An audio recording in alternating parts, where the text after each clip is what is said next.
Praise the lord. ఈరోజు దేవుని వాక్యము యెషయా 55వ అధ్యాయము 8వ వచనము. Isaiah chapter 55 verse 8. నా తలంపులు మీ తలంపులు వంటివి కావు, మీ త్రోవలు నా త్రోవలు వంటివి కావు. ఇదే యెహోవా వాక్కు. For my thoughts are not your thoughts, neither are your ways my ways, says the Lord. నీవెంత ప్రార్థన చేసినా జవాబు రావట్లేదా? నువ్వు దేని గురించి ప్రార్థన చేస్తున్నావో అది దేవుని చిత్తము కాదేమో.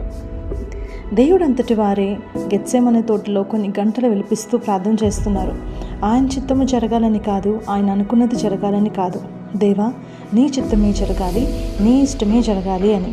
మనం కూడా ఈరోజు ప్రభువా, నా చిత్తము కాదు, నా ఉద్దేశము కాదు, నీ చిత్తమే నా జీవితంలో జరగాలి అని ప్రార్థన చేద్దాం.